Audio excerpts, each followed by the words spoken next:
Discussion करेंगे analysis of variance ANOVA. ठीक है, तो साथ थोड़ा सा हाँ ठीक है, तो कर लो वही चले जाकर बाद में।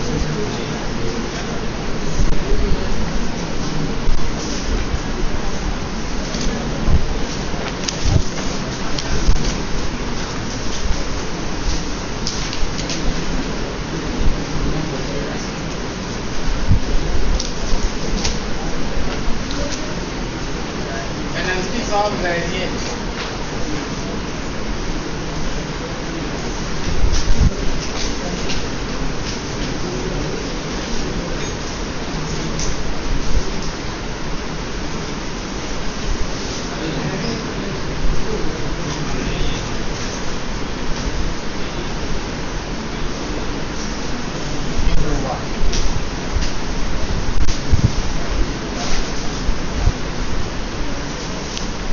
एनालिसिस ऑफ वेरिएंस है क्या है?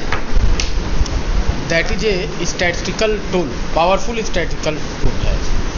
क्या करने के लिए? जो दो से अधिक मीन्स के सिग्निफिकेंस को टेस्ट करना है, उनके डिफरेंस को टेस्ट करना है, दो से अधिक सैंपल मीन्स के डिफरेंस को देखना है, तो हम जब यूज करते हैं तो एनालिसिस ऑफ वेरिएंस यूज करते हैं। अभी कल तक हम लोग जो स्टडी किए हैं, दो सैंपल मीन के बीच में सिग्निफिकेंट डिफरेंस है या नहीं है, ये हम लोग देखते थे किससे?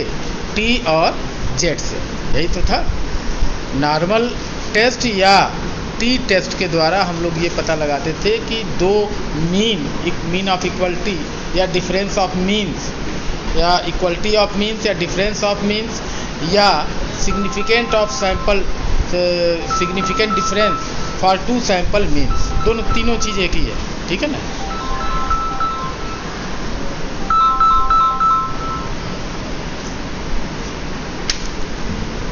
तो that is the significant difference of two sample means या equality of two population means या difference of two population means.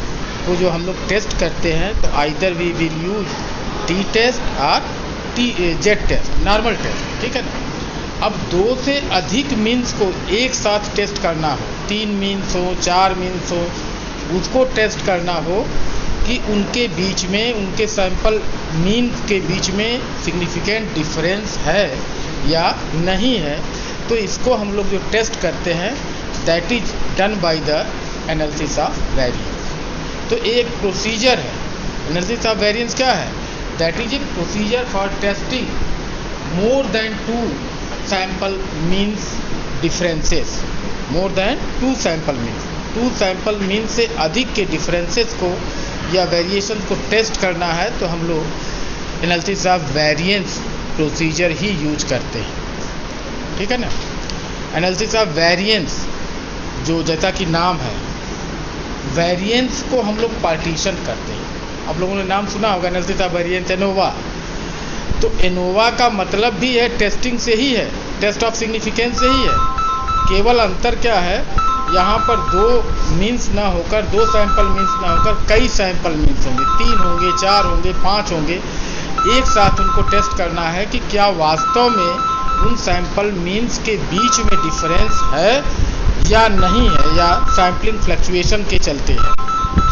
ठीक है? तो उसको हम लोग जो परफॉर्म करते हैं bye the analysis of variance procedure. ठीक है? जैसे मान लिया जाए एक फर्टिलाइजर्स है, डिफरेंट फर्टिलाइजर्स है, 4 फर्टिलाइजर्स है, और हम लोग उसको यूज करके किसी वीट जो प्रोडक्शन हो रहा है, जहाँ खेत है, वीट बोया गया है, वहाँ पर हम लोग 4 डिफरेंट फर्टिलाइजर्स यूज करके हमें देखना है कि क्या 4 फर्टिलाइजर्स दे रहे हैं तो उनका इम्पैक्ट जो पड़ रहा है यील्ड पर, क्या उनके बीच में डिफरेंसेस हैं या नहीं हैं। ठीक है ना? अब 4 डिफरेंट फर्टिलाइजर्स है, किसी में कुछ कम्बिनेशन यूज कर दिया, किसी में कुछ कम्बिनेशन यूज कर दिया, तो 4 अलग अलग फर्टिलाइजर्स बन गए। अब उनको अलग अलग प्लॉट्स, मतलब एक एक के 4-4 ऑब्जर्वेशन लेने हैं, तो 4-4 प्लॉट में उसे हमें वो करना देना पड़ेगा, फर्टिलाइजर देना पड़ेगा। तो अब उसका जो यील्ड पर इफेक्ट पड़ेगा, यदि जहाँ पर यील्ड ज़्यादा होगा तो हम कहेंगे वो फर्टिलाइज़र ज़्यादा इफेक्टिव है। लेकिन सबसे पहले पता ये लगाना है कि क्या जो 4 फर्टिलाइजर्स या 5 फर्टिलाइजर्स हम यूज कर रहे हैं तो इक्वली इफेक्टिव हैं या उनके बीच में डिफरेंस है, कौन अच्छा है कौन ख़राब है, ये बाद में पता लगाएंगे। केवल हम लोग एनालिसिस ऑफ वेरिएंस से यही पता लगाते हैं कि जो हमारे सैंपल्स मीन हैं जो हम यूज कर रहे हैं उनके बीच में वास्तव में डिफरेंस है या नहीं। ठीक है ना, बस इतना पता लगता है। उसके बाद जब ये पता लग जाता है तो अलग अलग 2-2 मीन्स को लेकर हम टी टेस्ट से टेस्ट करते हैं कि कौन सा सुपीरियर है कौन सा इंफीरियर है। जो सबसे अच्छा होगा अलग हो जाएगा, जो सबसे खराब होगा वो अलग हो जाएगा।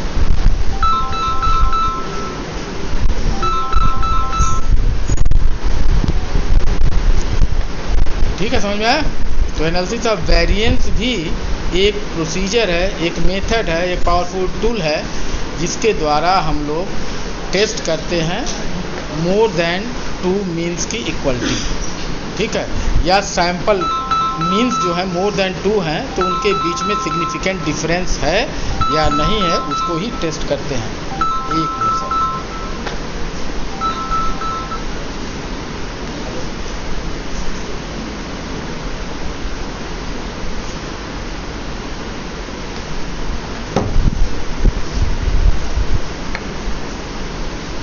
तो ये हो गया आपका एनालिसिस ऑफ वेरिएंस का यूज कि हम लोग उसमें करते क्या हैं सबसे पहले। ठीक है, दूसरा है कि उसके पीछे एजम्पशंस क्या हैं। एप्लीकेशन तो समझ गए कि हम लोग कहाँ यूज करेंगे।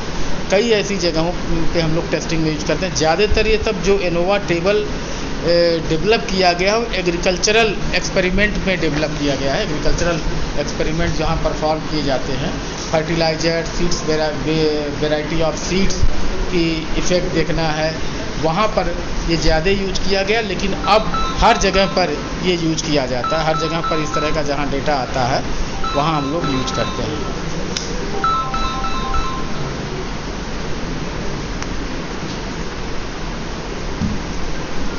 ठीक है, अब इसके 3 एजम्पशंस हैं।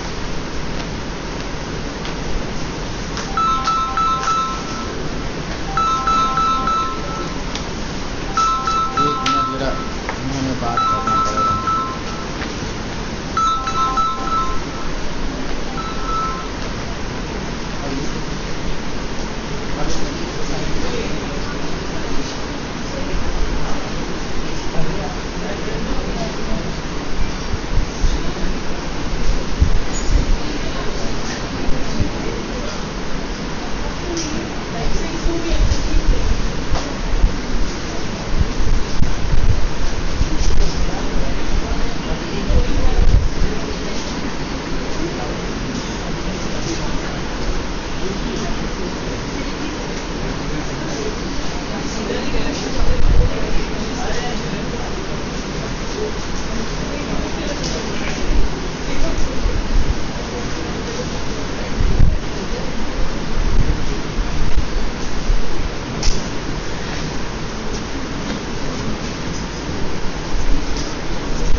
पहला एजम्पशन है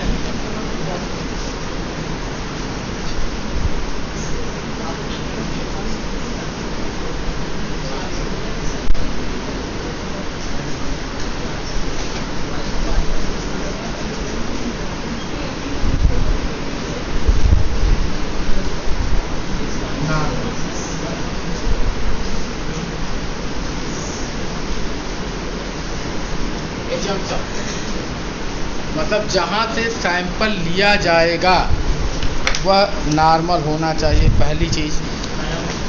ठीक है ना, पेरेंट पॉपुलेशन क्या होना चाहिए, नॉर्मल होना चाहिए।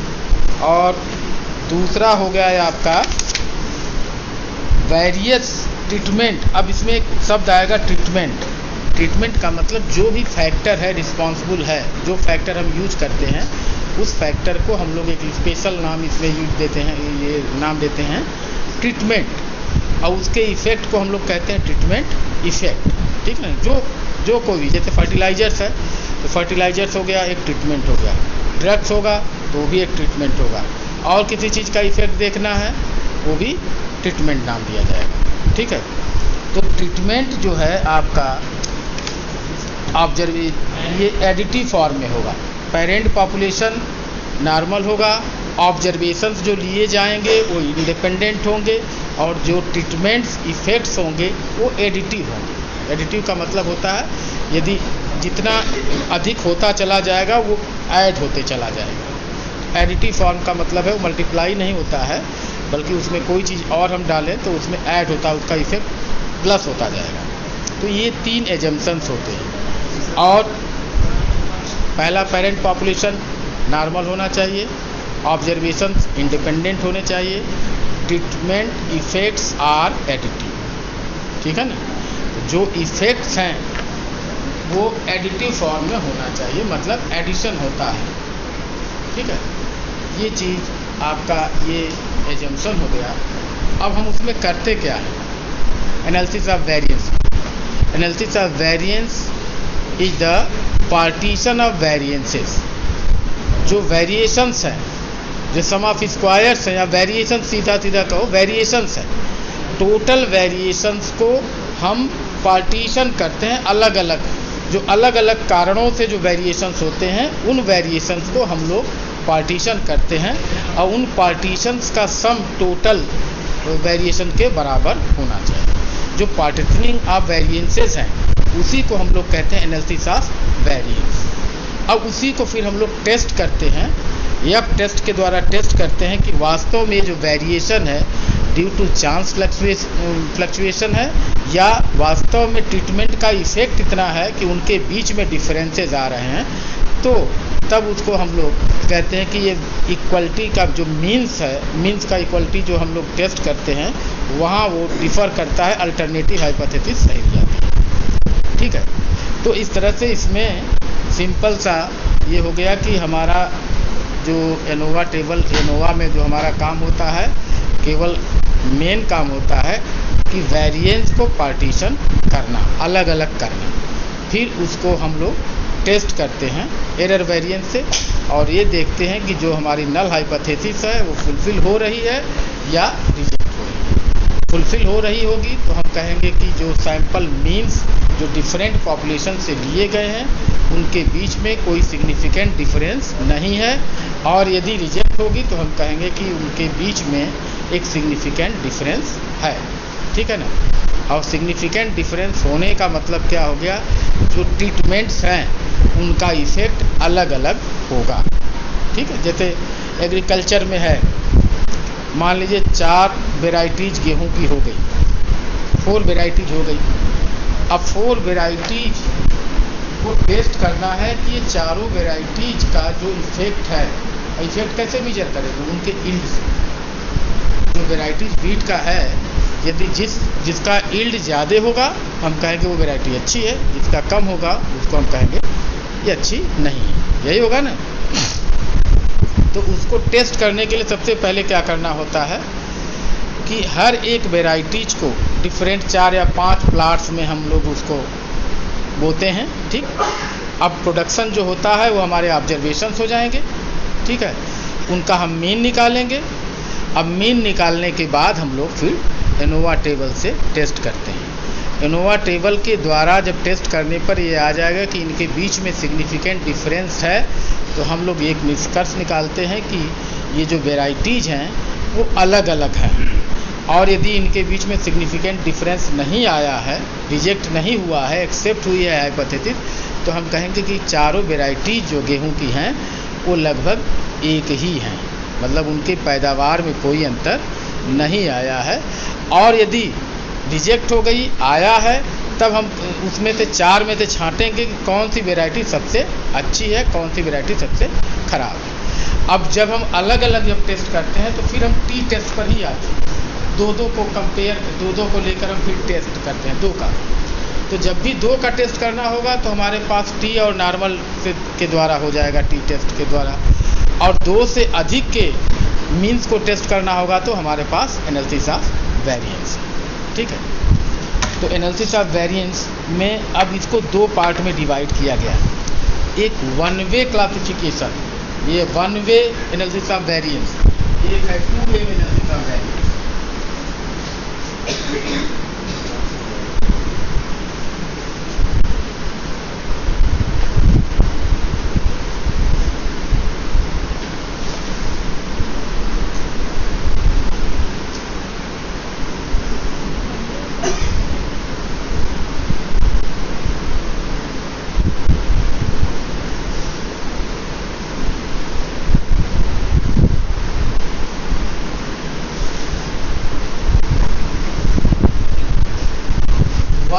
क्लासिफाइड डेटा जो होता है उसके लिए जो एनालिसिस ऑफ वेरिएंस करेंगे वो होगा one way analysis of variance. जो टू वे क्लासिफाइड डेटा होगा उसके लिए जो एनालिसिस ऑफ वेरिएंस अप्लाई करेंगे, उसके लिए परफॉर्म करेंगे, उसको हम लोग कहेंगे to way analysis of variance.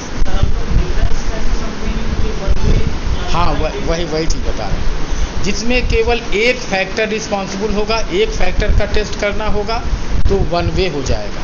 जब दो फैक्टर आ जाएंगे तो टू वे हो जाएगा। फॉर एग्जांपल, जैसे मान लिया जाए जितनी कार मेकर्स कंपनी हैं, भाई मारुति सुजुकी है, हुंडई है और जो भी है, रेनॉल्ट है, तमाम कंपनी है ना। अब हर कंपनी एक माइलेज क्लेम करती है कि हमारी जो माइलेज है, किसी का 18 है, किसी का 21 है, क्लेम करती है। तो सभी को एक ही कंडीशन में चलाकर देखा जाएगा, मतलब उनके 4 ऑब्जर्वेशन ले लिए जाएं, ठीक, उसको एनालाइज किया जाए।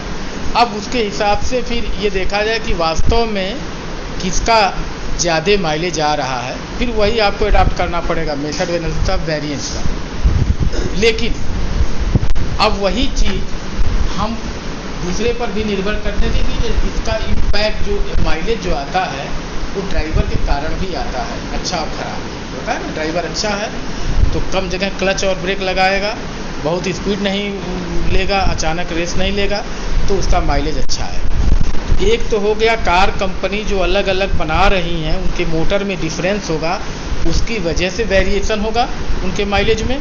और दूसरा जो चालक होगा, ड्राइवर होगा, ड्राइवर के चलाने की वजह से उसके बीच में माइलेज का डिफरेंस होगा। हो गया ना। तो ये टू वे हो गया, एक ड्राइवर के बीच में वेरिएशन, एक कार कंपनी के बीच में वेरिएशन, ठीक है। तो that is called the two way classification of data, two way.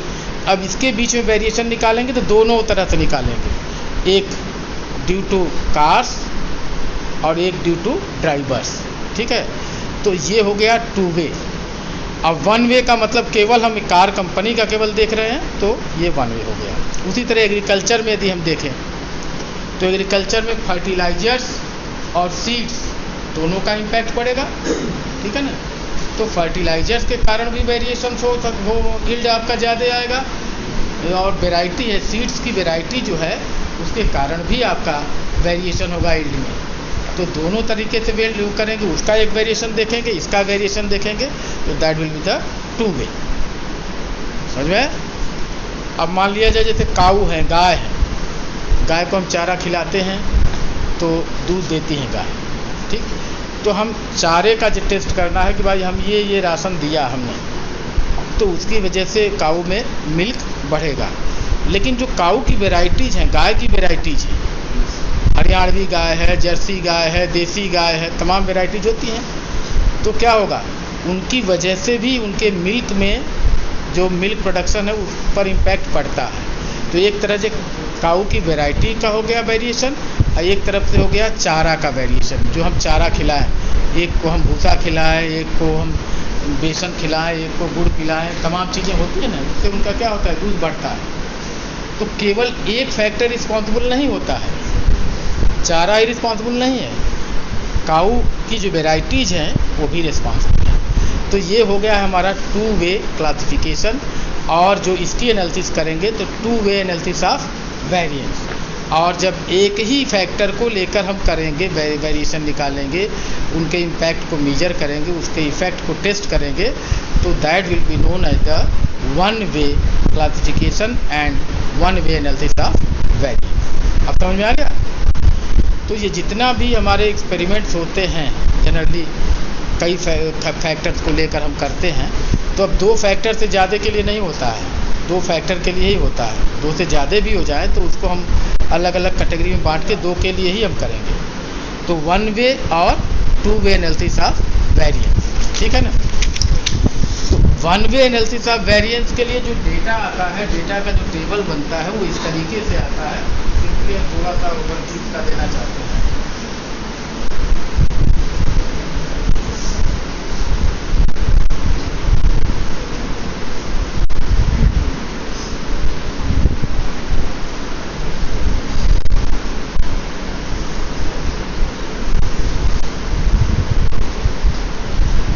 ये क्लासेस हो गया, ये सैंपल ऑब्जर्वेशन हो गया।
केवल इतना समझाने के लिए केवल हमने लिखा है, जो क्लासेस डिवाइड किए गए हैं के क्लास, इनके बीच के वेरिएशंस को ही हमें देखना है। क्लासेस के बीच में वेरिएशन क्या है, ठीक है ना। तो एक क्लास यही फैक्टर करता है, एक फैक्टर जैसे मान लीजिए कोई एक फैक्टर भी उसके के पार्ट, ठीक, जैसे वेराइटीज लिया के वेराइटीज, फर्टिलाइजर लिया के फर्टिलाइजर। अब उसके जितने ऑब्जर्वेशंस लेंगे, उसको जब उसका एक्सपेरिमेंट करेंगे तो उतने ऑब्जर्वेशंस कलेक्ट करेंगे, वो हो जाएगा Y11, Y12, Y1 N1। अब दूसरी वेराइटी लिया या दूसरा फर्टिलाइजर लिया तो उसके ऑब्जर्वेशन हो जाएंगे N2। ith वेराइटी है तो उसके ऑब्जर्वेशन हो जाएंगे Ni। kth वेराइटी है तो kth वेराइटी के अकॉर्डिंगली जो ऑब्जर्वेशन लिया तो हो जाएगा Nk। सभी मिलाकर जो ऑब्जर्वेशंस बनेंगे वो कुल मिला के कैपिटल N ऑब्जर्वेशंस बनेंगे। तो ये बन जाएगा summation over I vary from 1 to 3 capital N, कुल ऑब्जर्वेशन कैपिटल N। अब जो वेरिएशन का हम पार्टीशन करते हैं, टोटल वेरिएशन नाम सुना होगा ना, टोटल सम ऑफ स्क्वायर्स नाम सुना है आप लोगों ने कभी। टोटल सम ऑफ स्क्वायर्स का मतलब होता है, एक मोटे तौर पे समझिए, टोटल वेरिएशन। अब टोटल वेरिएशन कैसे निकालते हैं? टोटल वेरिएशन का मतलब है जितने ऑब्जर्वेशंस हैं उनका मीन निकाल लिया जाए और हर एक ऑब्जर्वेशन से सब्ट्रैक्ट करके स्क्वायर करते हुए सभी को जोड़ दिया जाए, सभी को जोड़ा जाए। मतलब हर एक ऑब्जर्वेशन में से जो मीन आया है उसको सब्ट्रैक्ट करके स्क्वायर करें और सबको जोड़ दें, तो वो बन जाता है टोटल सम ऑफ स्क्वायर्स, ठीक है ना। अब ये इसमें से भी निकालेंगे, इसमें से भी निकालेंगे, तो ये बन जाएगा TSS, total sum of squares. अब ये दो पार्ट में होता है, Ij Yij माइनस Y बार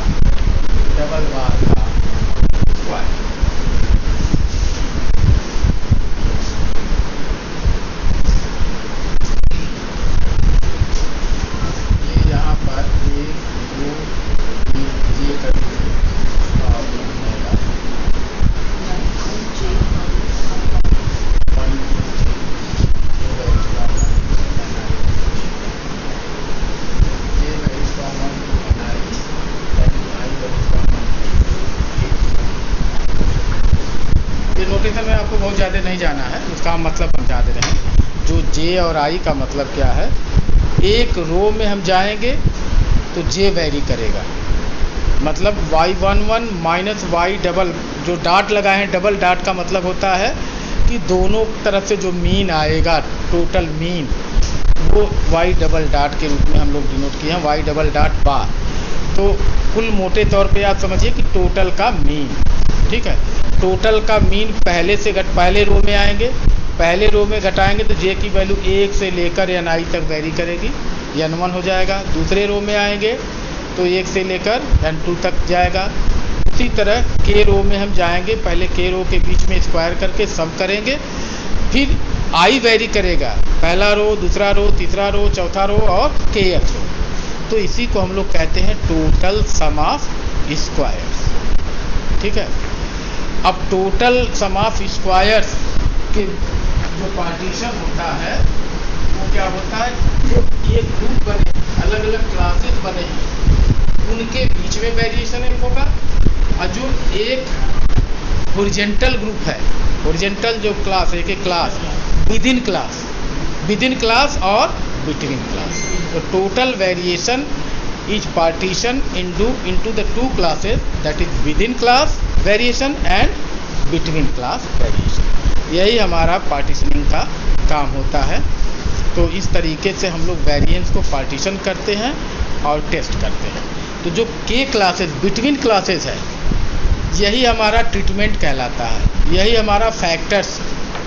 तो ये variation due to factors, variation due to treatments और विद इन क्लासेस, और ये दोनों मिलके जो आते हैं टोटल वेरिएशन बनता है। अब इन दोनों के बीच में जो डिफरेंस आता है वही हमारा एरर वेरिएंस कहलाता है। इसके टोटल वेरिएशन और इन दोनों का जो सम होना चाहिए टोटल वेरिएशन के बराबर होना चाहिए, बल्कि उतना नहीं आता है, जो डिफरेंस आता है तो उसको हम लोग कहते हैं एरर वेरिएंस। वही होता है एरर सम ऑफ स्क्वायर्स, ठीक। तो इस तरीके से वेरिएशन बिटवीन क्लासेस हो गए, ये हो गए। अब जो इसको हम लोग अब क्या करेंगे, ये इतना हो गया, ये हमारा वन वे डेटा हो गया। एनालिसिस ऑफ वेरिएंस का डिफिनीशन क्या होता है, सेपरेशन ऑफ वेरिएंसेस या पार्टीशन ऑफ वेरिएंसेस, जो दो कारण, जो जिन कारणों से होता है उन कारणों को अलग करते हुए जो वेरिएशंस निकल रहे हैं उसको हम मेनली अलग अलग करते हैं। अब हमारा तीसरा काम क्या होता है कि हमारी हाइपोथेसिस क्या है, हमारी हाइपोथेसिस क्या है, क्योंकि इसमें भी हम टेस्ट हाइपोथेसिस का ही करते हैं। एनालिसिस ऑफ वेरिएंस क्या है, एक कैलकुलेशन का मेथड है, लेकिन जो अल्टीमेटली जो हमारा काम होता है उसका काम है टेस्ट करना, टेस्टिंग ऑफ हाइपोथेसिस। तो हाइपोथेसिस क्या है उसको पहले हम लोग देखेंगे। That is hypothesis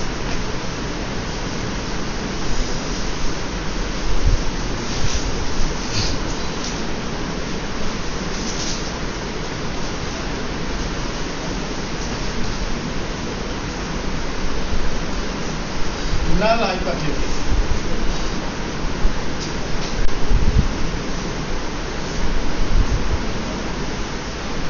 H naught mu1 is equal to mu2 is equal to mu3 is equal to dot dot is equal to mu3।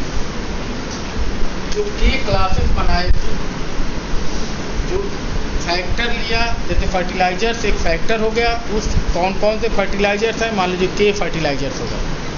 Wheat एक वीट लिया, उसकी डिफरेंट वेराइटीज ले लिया, तो जो के क्लासेस हैं वही के आपके के पार्ट में के ग्रुप में डिवाइड हो जाता है, ठीक है ना।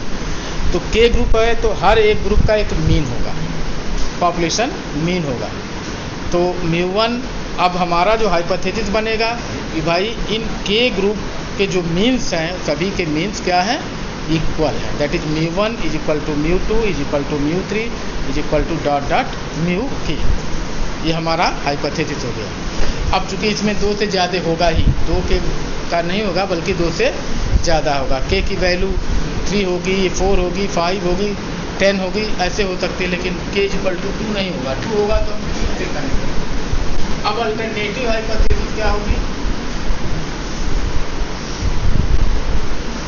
At least two UIs are different.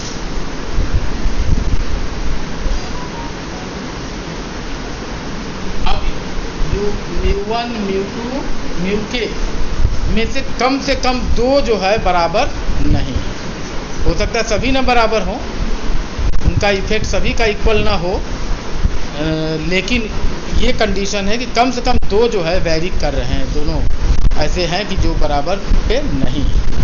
एक हो गया कि सभी बराबर पे हैं, सभी का मीन, सभी का इफेक्ट बराबर है। एक हो गया कि उसमें से कम दो ऐसे हैं जिनका इफेक्ट बराबर नहीं। ये हमारी हाइपोथेसिस होगी, ठीक है ना। अब उसके अकॉर्डिंगली जो हमारा वेरिएशन है,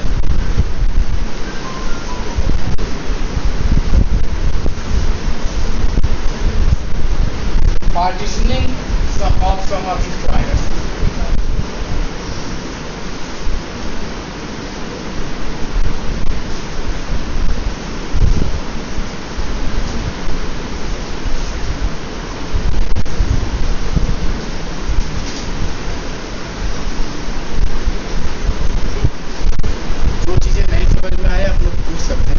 बहुत सी चीज़ें छोटी छोटी क्लियर हो जाते हैं। एक कोई पूछता है तो बाकी सभी लोगों का क्लियर होता है, ठीक है ना। तो पूछना अच्छी चीज़ होती है, ना पूछना तो थोड़ा ख़राब होता है। तो हम तो यही कोशिश करते हैं कि जो बहुत छोटी से छोटी चीज़ें आप पूछेंगे तो ज़्यादा चीज़ें कई लोगों का फ़ायदा होता है उसमें। तो अब हमारा दूसरा जो काम होता है एनालिसिस ऑफ वेरिएंस में, partitioning of the sum of squares. तो टोटल सम ऑफ स्क्वायर्स को हम लोग दो पार्ट में पार्टीशन करते हैं, और total sum of squares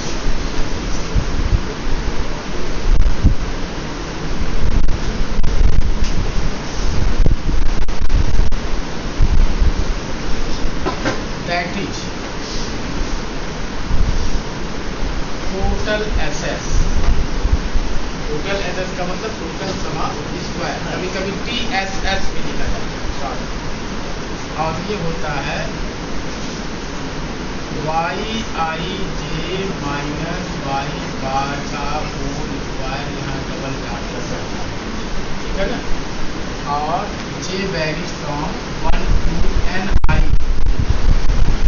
NI का मतलब पहले ग्रुप में जितना ऑब्जर्वेशन है, एक से लेकर पहला N1 ले लिया, फिर N2 लिया, फिर N3 लिया, फिर NK। जब वो हो जाएगा एक से लेकर पहले I की वैल्यू 1 रखेंगे तो पहला ग्रुप हो जाएगा, I की वैल्यू 2 रखेंगे तो दूसरे ग्रुप का हो जाएगा, दूसरे क्लास का, और ये हो जाएगा I। This is known as the total sum of squares. अब दूसरा उसी में होता है treatment sum of square. Treatment जो एक क्लास है, that is known as the treatment. K class है तो के ट्रीटमेंट्स हो गए, तो उनके बीच में जो वेरिएशंस है, उनके बीच में जो वेरिएशंस है, तो उसको हम कहते हैं ट्रीटमेंट सम ऑफ स्क्वायर। अब इसको हम YIJ क्या है, where YIJ that is jth observation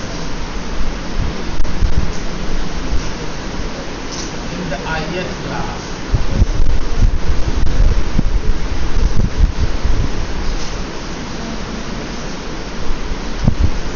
और Y double dot bar that is total mean, ठीक है। ये चीज आपका हो गया, that is equal to total mean आपका हो जाएगा 1/n summation over IJ।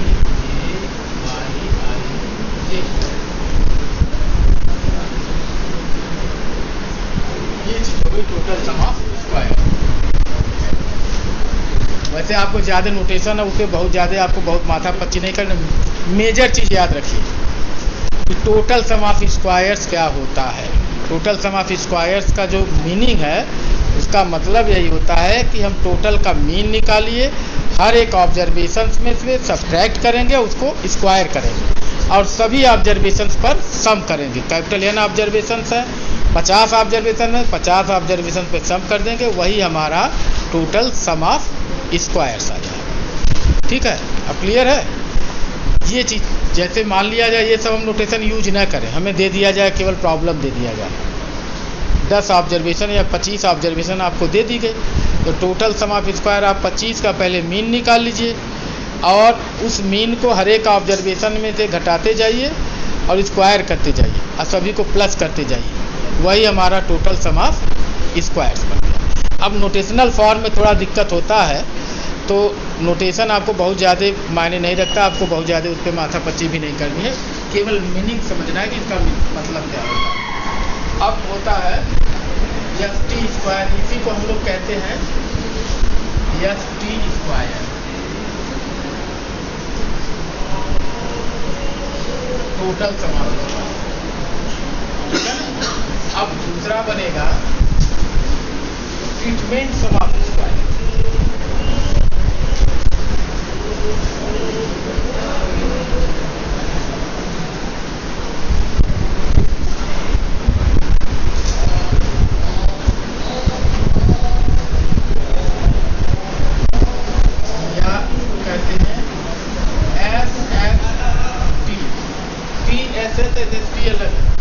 Some of squares due to treatment. ठीक है ना, और इसको हम लोग लिखते हैं नोटेशन से एस टी स्मॉल। ठीक है, और ये क्या होता है,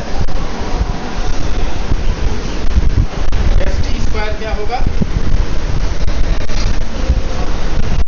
एस टी स्क्वायर जो होता है, जो क्लास मीन्स हैं, हमने निकाला था ना, एक ग्रुप का एक मीन, एक ग्रुप दूसरे ग्रुप का मीन, उनके बीच का जो वेरिएशन होगा, उनके बीच में जो वेरिएशन आएगा, that will be known as the sum of squares due to treatment, sum of square due to class, sum of squares due to different factors. ठीक है ना, डिफरेंट फैक्टर्स के कारण जो वेरिएशंस आते हैं उसको हम लोग लिखते हैं। अब वो नोटेशनल फॉर्म में ये हो जाता है, that is n i y i dot minus y dot i vary from 1 ये होता है। ठीक है ना। अब टोटल सम ऑफ स्क्वायर्स में से इसको हम घटा दें तो एक एरर सम ऑफ स्क्वायर्स निकलता है। ठीक है ना, इसको हम कहते हैं एरर सम ऑफ स्क्वायर, और जनरली इसको हम लोग करते हैं एस स्क्वायर। अब ये आता है वाई आई, ये आ जाता है y i j minus y i j minus y i r r r, और ये है आपका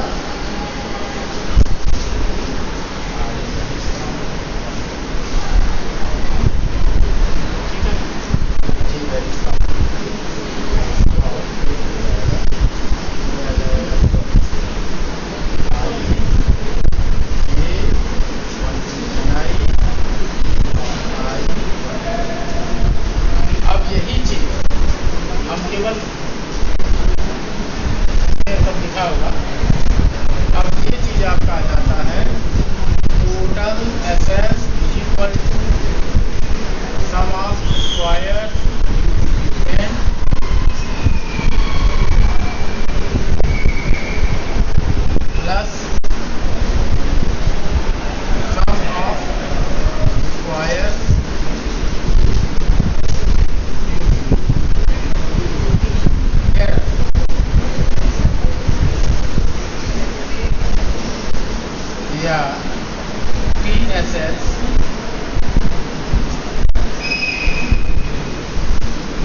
के जो हमें निष्कर्ष निकलता है हमारा वही निकलता है।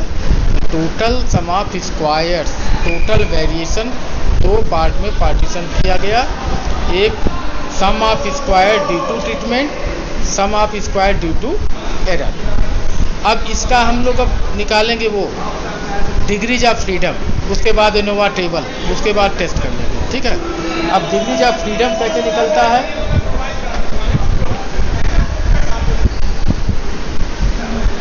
Degrees of freedom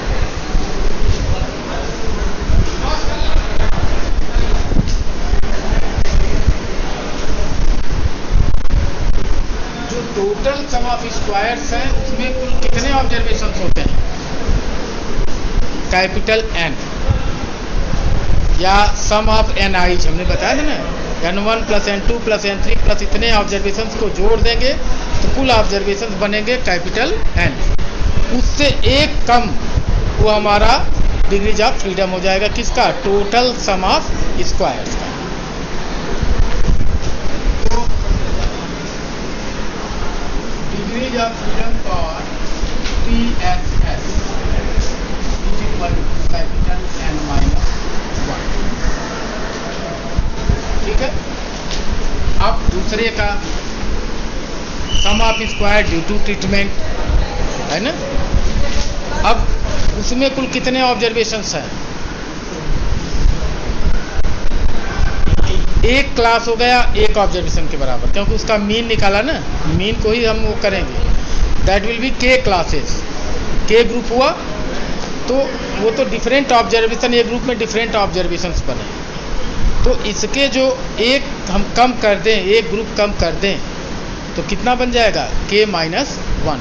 total group कितने हैं, के, टोटल जो उनके मीन्स बने हर एक ग्रुप का वाई आई डॉट बार, वो कितने बनेंगे, के बनेंगे, ठीक है ना। उनके बीच में ही वेरिएशन हम निकाले थे, तो के मीन्स के बीच में वेरिएशन था, तो कुल किस पे डिपेंड हुए, के मीन्स पर, तो इनका जो डिग्रीज ऑफ फ्रीडम होगा के माइनस 1। हमेशा एक डिग्री ऑफ फ्रीडम कम हो जाता है,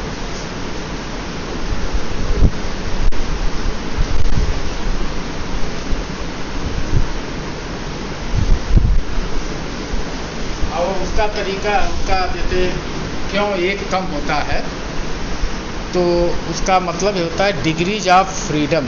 फ्रीडम का मतलब होता है स्वतंत्र, यही तो होता है, फ्री कितना है, और डिग्री कितने डिग्री तक वो फ्री है।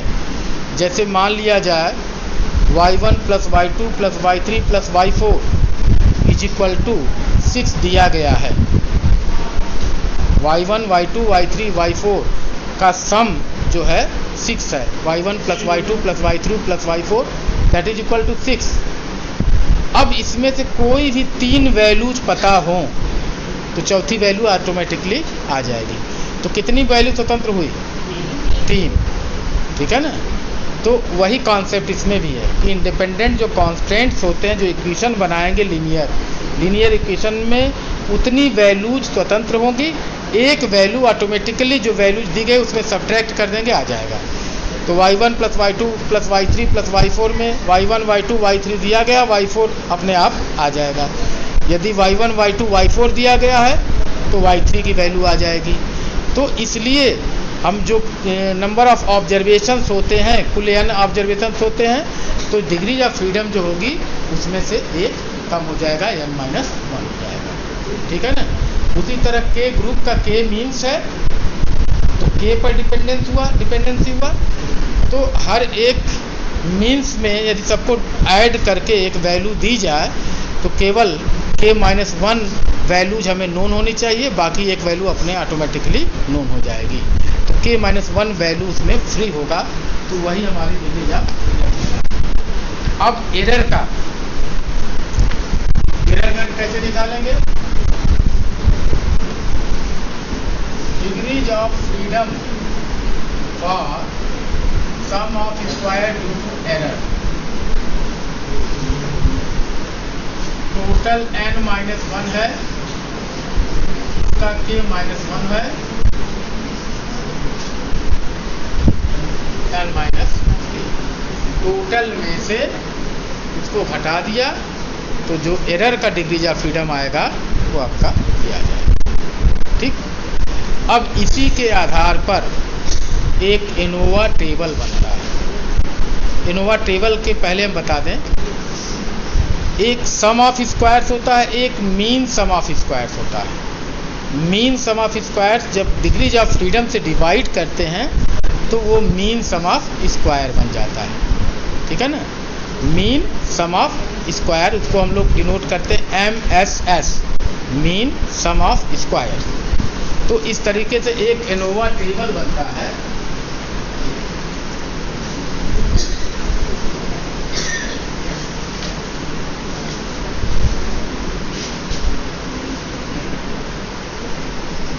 एनोवा टेबल के 5 कॉलम्स होते हैं।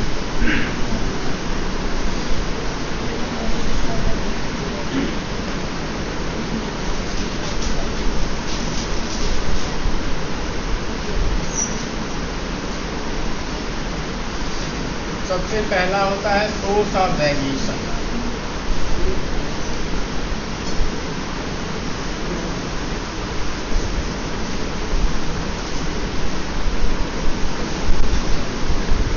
Degrees of freedom, sum of square, mean sum of square और देता है 1 2 3 4 5। हमेशा एनोवा टेबल में 5 कॉलम बनेंगे हमेशा। पहला होगा source of variation. Source of variation का मतलब होता है कि किस कारण से वेरिएशन हो रहा है, वो फैक्टर्स, वो चीज़ें हम लिखेंगे। तो जो वेरिएशन हो रहा है वो पहला है ड्यू टू ट्रीटमेंट, यही तो था, ड्यू टू ट्रीटमेंट।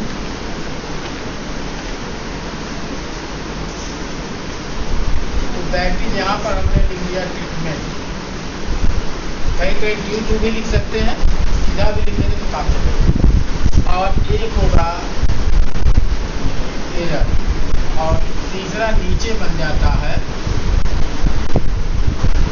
टोटल। जब टोटल वेरिएशन कितने पार्ट होगा था, sum of square due to treatment, sum of square due to error, error sum of square और ट्रीटमेंट सम ऑफ स्क्वायर। इसका डिग्री ऑफ फ्रीडम कितना आया था, k-1। इसका आया था, इसका आया था, बस तुरंत पुटअप कर देगा। कभी कभी एक प्रॉब्लम देता है एनोवा टेबल का, जैसे एनोवा टेबल का आपको पूछना है तो ये प्रॉब्लम दे दिया, बस उसमें डिग्री ऑफ फ्रीडम कहीं खाली छोड़ दिया, आप निकालिए। तो कॉन्सेप्ट जानिए, ड्यू टू ट्रीटमेंट आपको पता होना चाहिए, टोटल पता होना चाहिए, तीसरा सब्ट्रैक्ट होके आ जाएगा। और नेक्स्ट है सम ऑफ स्क्वायर्स। तो हम सम ऑफ स्क्वायर्स को सीधा सीधा लेते हैं SP स्क्वायर। जो भी कैलकुलेशन होगा टोटल सम ऑफ करी, यहाँ पर ट्रीटमेंट का आएगा ना, ट्रीटमेंट के लिए क्या है SP स्क्वायर, ठीक है। एरर के लिए जो क्या है SE स्क्वायर, और टोटल के लिए क्या है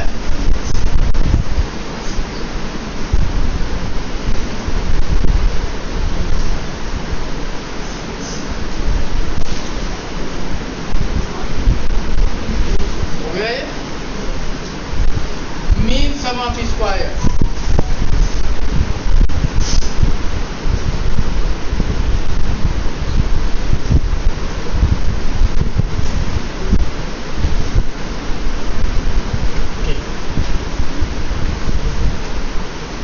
ये आपकी वैल्यू होगी, ठीक।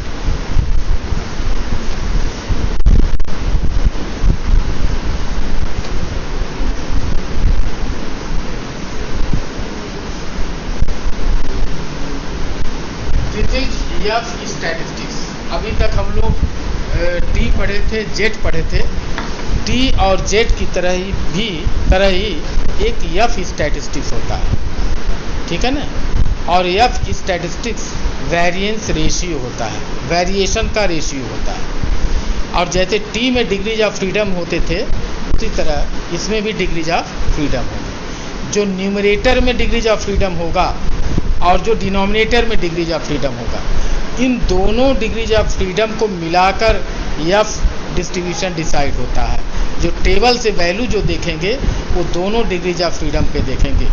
अब ये वेरिएशन रेशियो अभी मीन सम ऑफ स्क्वायर्स, इसका और इसका ratio that is F statistics s T square upon k minus 1 s e square upon n minus, ये होता है। एंड इस statistics follow F distribution with alpha level of significance with k minus 1 degree of freedom and n minus e. ये लिखने का तरीका alpha level of significance हो गया, के minus 1 degree of freedom numerator में है तो के माइनस 1 पहले लिखा जाएगा, एन माइनस के डिनोमिनेटर में है तो एन माइनस के, ठीक है। तो आपको कैलकुलेशन इतना करना है, ये वैल्यू कैलकुलेट करनी है, ये वैल्यू कैलकुलेट करनी है, ये वैल्यू कैलकुलेट, ये वैल्यू कैलकुलेट, इसमें रख देंगे, एफ की कैलकुलेटेड वैल्यू आ जाएगी।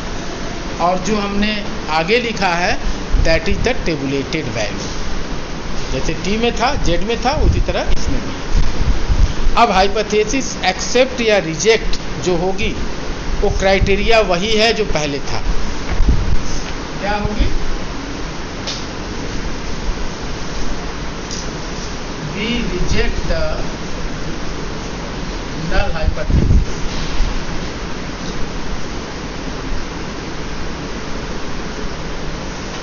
if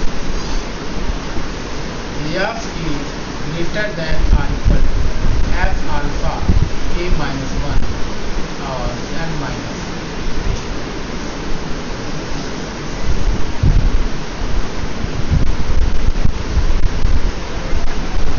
अब रिजेक्ट होगी तो क्या कंक्लूड करेंगे? ये हो गई। ये तो उसके बाद जो निष्कर्ष निकलेगा वो क्या निकलेगा? जो सैंपल मीन्स हैं, जो इफेक्ट है, जो भी आपने लिया है, उसके बीच में एक सिग्निफिकेंट डिफरेंस है। सिग्निफिकेंट डिफरेंस का मतलब है जिसको हम अवॉइड नहीं कर सकते, उसके बीच में वास्तविक डिफरेंस है, ठीक है ना। μ1 μ1 is equal to μ2 is equal to μk नहीं है, बल्कि उनके बीच में वेरिएशन है। एटलीस्ट दो जो मीन्स हैं कहीं ना कहीं डिफर कर रहे हैं, ठीक है ना। तो ओवरऑल ये पता लगता है कि जो भी वेराइटीज़ को हम टेस्ट कर रहे हैं, जैसे फर्टिलाइजर्स हैं, चाहे और भी कोई वेराइटीज, सीड्स की वेराइटीज़ को टेस्ट कर रहे हैं, उससे केवल यही पता लगता है कि उन वेराइटीज का जो इफेक्ट है उनके बीच में, उनके मीन्स के बीच में डिफरेंस है। अब कौन सी वेराइटी अच्छी है, कौन सी खराब है, यह भी आप नहीं बता सकते। केवल ओवरऑल वेरिएशन हमने बताया कि ओवरऑल जो है इनके बीच में वेरिएशन है, इसीलिए एनालिसिस ऑफ वेरिएंस। तो ये वेरिएशन को केवल टेस्ट करता है कि इनके बीच में वेरिएशन है, एक नहीं है, ठीक है ना।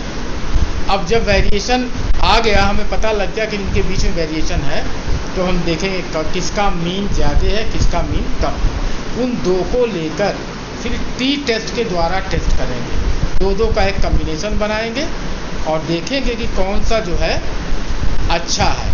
और उसमें μ1 इज ग्रेटर देन μ2 वाला लग जाएगा, वहाँ नॉट इक्वल टू का नहीं लगेगा। एक वेराइटी या एक का इफेक्ट ज़्यादा होगा, एक का उससे खराब होगा, तो जिसका इफेक्ट ज़्यादा होगा उसको हम उसके मीन को ज़्यादा मानते हुए अल्टरनेटिव हाइपोथेसिस फ्रेम करेंगे और नल हाइपोथेसिस इक्वलिटी को लेकर फ्रेम करेंगे। और यदि वो गलत होगा, नल हाइपोथेसिस गलत होगा, तो वही सही हो जाएगा कि भाई ये इसकी वैल्यू बड़ी है, इसकी वैल्यू छोटी है, तो ये सुपीरियर है, ये इंफीरियर, ठीक है ना। तो एनोवा टेबल में अल्टीमेटली जो हम पता करते हैं, केवल और केवल जो उनके मीन्स के बीच में जो ट्रीटमेंट का जो मीन्स है, उनका जो इफ़ेक्ट आ रहा है, उनके बीच में वेरिएशंस हैं या नहीं है, उसी को हम लोग टेस्ट करते हैं। और जो एफ स्टैटिस्टिक्स है, जो एफ डिस्ट्रीब्यूशन है, एफ डिस्ट्रीब्यूशन की जो वैल्यूज हैं वो आप टेबल से देखते हैं। अल्फा लेवल ऑफ सिग्निफिकेंस, और हॉरिजेंटल एक डिग्रीज ऑफ फ्रीडम दिया गया होता है, एक वर्टिकल डिग्रीज ऑफ फ्रीडम दिया गया होता है, ठीक है ना। हॉरिजेंटल होता है आपका K-1, ठीक है ना, और हॉरिजेंटल होगा, वर्टिकल होगा कैपिटल N-K, जो पहले आएगा हॉरिजेंटल, बाद वाला वर्टिकल।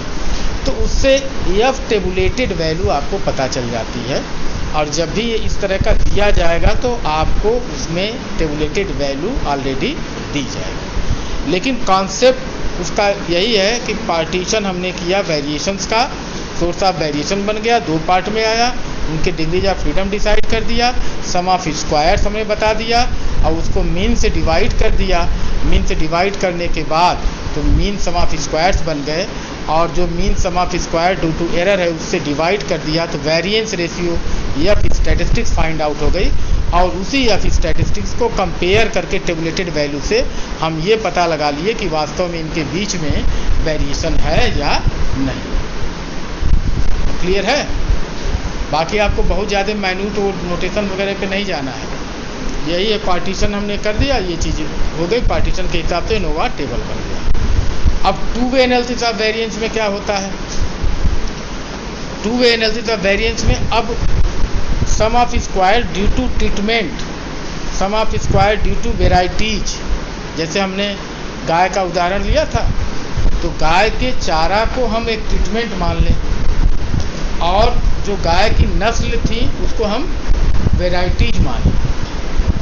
तो जब टोटल सम ऑफ स्क्वायर्स है, अब 3 पार्ट में हो जाएगा पार्टीशन। जो सोर्स ऑफ वेरिएशन है वो 3 पार्ट में, किसमें sum of square due to treatment, sum of square due to varieties, sum of square due to error. The total sum of square is partition into 3 parts, ठीक। अब केवल उसमें हम आपको ये बता दे रहे हैं,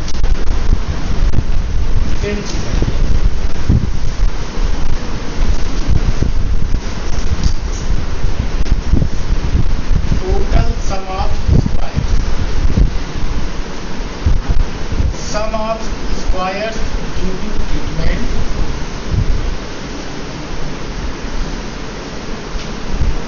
plus sum of square due to varieties,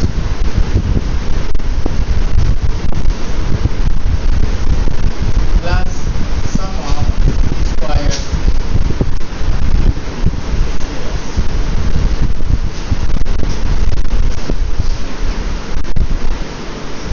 तो ट्रीटमेंट एक हॉरिजेंटल वेराइटीज हो गई, उसका फिर ट्रीटमेंट हो गया। तो 2 वे में, एक हॉरिजेंटली और वर्टिकली, दोनों एनालिसिस हम लोग करते हैं, ठीक है। और इसमें हमें बहुत ज़्यादा अंदर नहीं जाना है। ये जो डेरिवेशन है, डेरिवेशन आपका पार्ट नहीं है, केवल ये हमें देखना है कि टोटल सम ऑफ स्क्वायर्स कितने पार्ट में डिवाइड हो रहे हैं। तो 1 वे क्लासिफिकेशन में 2 पार्ट में होता है, और 2 वे क्लासिफिकेशन या 2 एनालिसिस ऑफ वेरिएंस में टोटल सम ऑफ स्क्वायर कितने पार्ट में? 3 पार्ट। ये चीज़ आपको देखनी। और उसी के हिसाब से अब आपका डिग्रीज ऑफ फ्रीडम क्या हो जाएगा?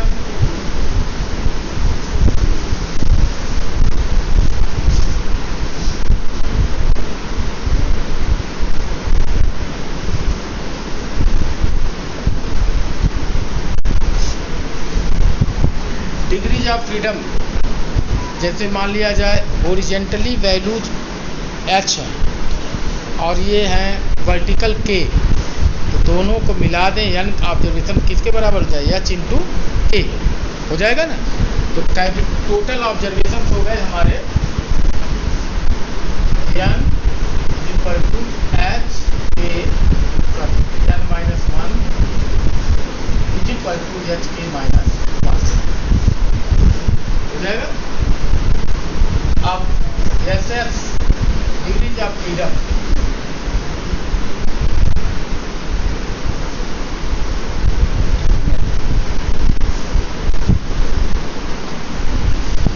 ट्रीटमेंट हमने मान लिया कि जो क्लासेस हैं वो ट्रीटमेंट हो गया, तो क्या हो जाएगा? K-1।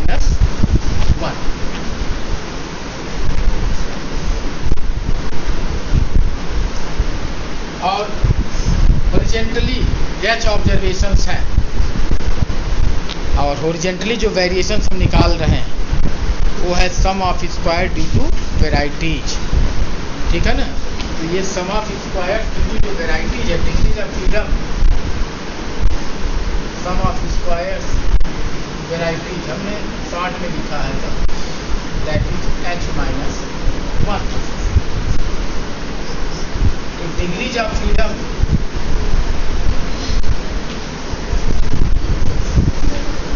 एरर का क्या हो जाएगा, इसमें से इन दोनों को सब्ट्रैक्ट कर दे, टोटल में से इन दोनों को सब्ट्रैक्ट कर दे, तो h k -1 minus k -1 minus h -1, that is h k -1 minus k +1 minus h +1। तो एक कैंसिल हो गया, k कॉमन ले लिया, तो h -1 यहाँ से -1 कॉमन ले लिया, तो h -1, that is h -1 and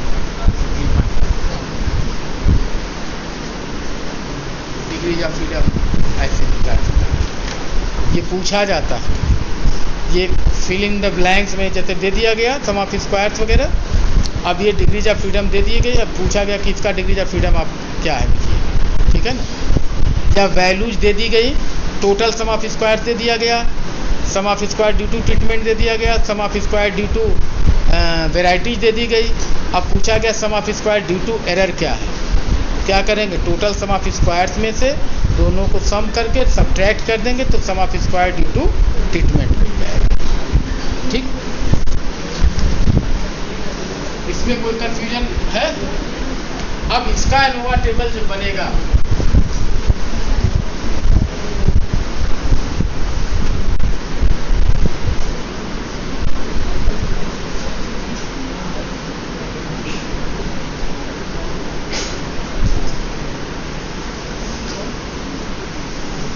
वही 5 कॉलम बनने हैं।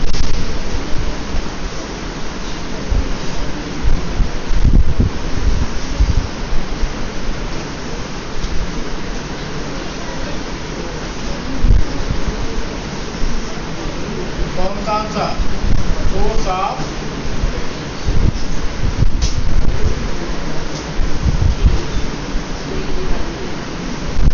एक क्वेश्चन एनोवा टेबल में ये भी हो सकता है, केवल ब्लैंक एनोवा टेबल का आप मेंशन करके बता दीजिए कौन कौन से कॉलम बनेंगे।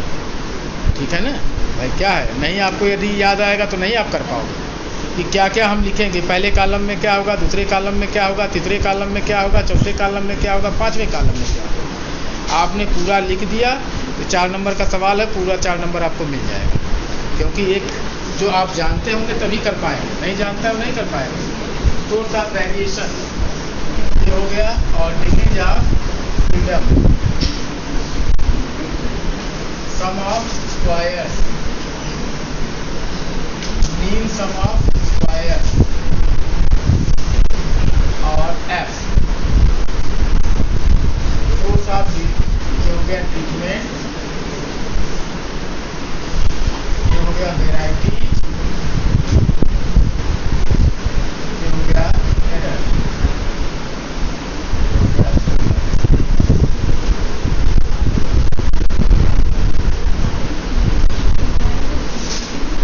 ये हो गया k -1, हो गया h -1, हो गया h k -1, h -1, k -1, और ये हो गया s स्क्वायर, हो गया s स्क्वायर, हो गया s, हो गया s।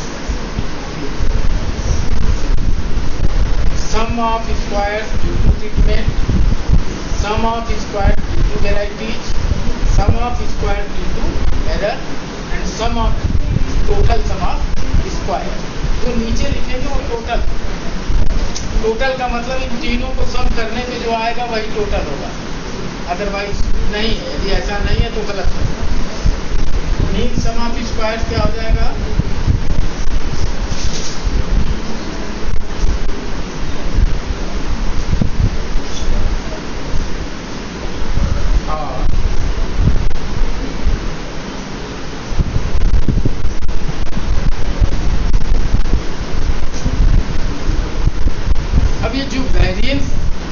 रेशियो निकालते हैं, हमेशा ये जानिए जो डिनोमिनेटर में होता है वो एरर टर्म होता है। वेरिएंस रेशियो में जो डिनोमिनेटर में आएगा एरर से ही हम कंपैरिजन करते हैं।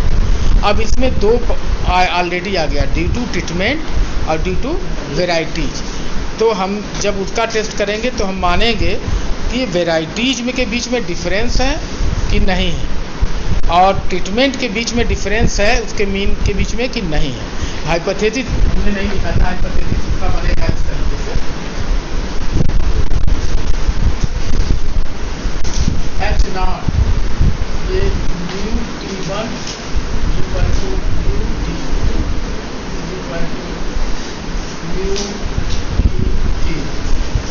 T है ट्रीटमेंट, मीन पहला मीन, ट्रीटमेंट दूसरा मीन, ट्रीटमेंट के लिए KH मीन, ठीक है। अल्टरनेटिव क्या बन जाएगा, ये HT0 कर दीजिए, T0 और HT1 ये हो गया एटलीस्ट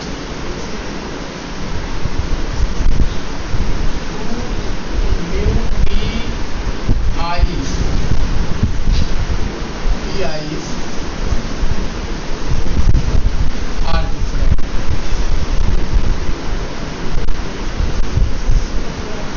एक ये हो गया, दूसरी हाइपोथेसिस क्या बनेगी, वेराइटीज का एच बी नॉट कर दिया वेराइटीज की, mu V1 equal to mu V2 equal to dot dot mu V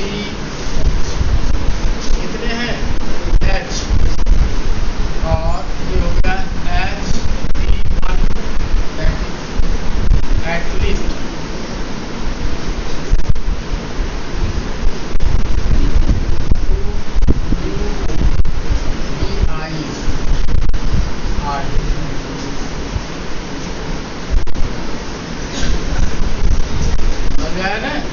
ये आपका हाइपोथेसिस हो गई, एक ट्रीटमेंट के लिए हाइपोथेसिस हो गई, एक वेराइटीज के लिए हो गई। और जो F बनेगा, F भी उसी तरह बनेगा। F बनेगा तो पहला F होगा आपके लिए S P square upon K minus 1 S P square upon H minus 1 K minus 1। दूसरा हो जाएगा F S P square upon H minus 1 upon S P square H minus 1 K minus 1, ठीक है ना। If F calculated for treatment is greater than F alpha, हो जाएगा A minus 1 और H minus 1 B minus 1।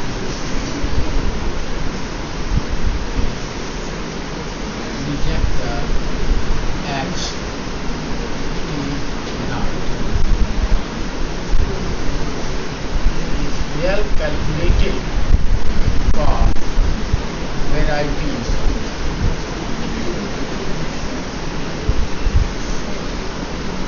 greater than F alpha, ये हो गया है आपका H माइनस 1 H माइनस 1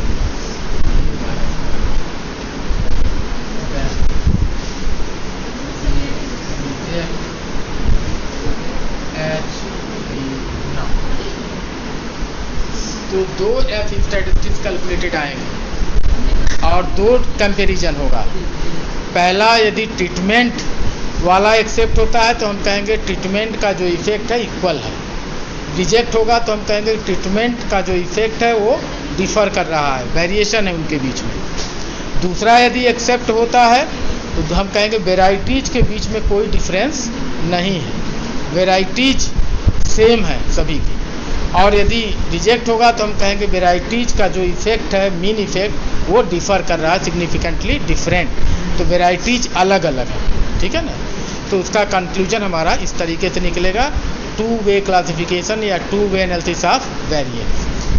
तो इसमें 2 ही 3 चीज़ आप याद रखिए, एनोवा टेबल में 2 चीज़ें याद रखिए, एक वन वे और टू वे। वन वे में केवल एक तरफ से वेरिएशन निकालते हैं, तो सोर्स ऑफ वेरिएशन के लिए केवल ट्रीटमेंट होगा और एरर सम ऑफ एरर होगा। डिग्रीज ऑफ फ्रीडम उसी के अकॉर्डिंगली हो जाएगी, उसी के अकॉर्डिंगली एफ एक कैलकुलेटेड वैल्यू आएगी। तो जो भी रिजेक्ट होगा या एक्सेप्ट होगा, केवल एक हाइपोथेसिस आपकी रिजेक्ट या एक्सेप्ट होगी, ठीक है ना। और टू वे में क्या होगा, 2 हाइपोथेसिस बनेगी, एक ट्रीटमेंट के मीन्स इक्वल करेंगे और एक वेराइटीज के मीन्स को इक्वल दिखाएंगे। और जो सोर्स ऑफ वेरिएशन होगा, जो पार्टीशन करेंगे वेरिएशंस का, वो 2 पार्ट में आए, 3 पार्ट में होगा, due to treatment, due to varieties and due to errors, ठीक। अब उसका सम ऑफ स्क्वायर्स होगा और उसके लिए जो एफ कैलकुलेटेड वैल्यूज होंगी वो 2 एफ कैलकुलेटेड वैल्यूज होंगी, 2 कंपेरिजन होगा, एक वेराइटीज के लिए, एक ट्रीटमेंट के लिए। तो एक्सेप्टेंस होता है जिसके लिए होगा वो हम कह देंगे बराबर है उनका इफेक्ट, और जिसके लिए रिजेक्शन होगा वो हम कह देंगे वो डिफर कर रहे हैं, ठीक है ना। कितना टाइम हुआ हैं? 3:30 हो गया, ठीक है। तो आपका ये सब ख़त्म हो गया है, केवल आपका वो रह गया जिसको हम पढ़ाएंगे नहीं, आपको नोट्स दे देंगे। केवल उसमें क्या होता है, नॉन पैरामीट्रिक टेस्ट क्या होता है, उसमें पैरामीटर्स इन्वॉल्व नहीं होते हैं, और उसके साइन टेस्ट, रन टेस्ट, ये सब आपको डिटेल में पढ़ने की ज़रूरत नहीं है। नॉन पैरामीट्रिक टेस्ट क्या होते हैं और कौन कौन से डिफरेंट टेस्टिंग प्रोसीजर्स हैं, उनको हम केवल 2-2 लाइन में लिख के आपको नोट्स इनको अनिल को दे देंगे, आपके ग्रुप में डाल देंगे। केवल इतना आपको जानना होगा कि नॉन पैरामीट्रिक टेस्ट से क्या मतलब है, और साइन टेस्ट, रन टेस्ट, ये होते हैं 3, एक आका मीडियन टेस्ट, 3-4 टेस्ट होते हैं। तो ये कौन से टेस्ट पूछ दिया कि कौन से टेस्ट है, ये पैरामीट्रिक है कि नॉन पैरामीट्रिक है, तो आप बता सकें कि हाँ ये नॉन पैरामीट्रिक है, उतना ही आएगा। वैसे इनोवा से आपका सवाल होने की संभावना रहती है, टेस्टिंग ऑफ हाइपोथेसिस से रहेगी, रिग्रेशन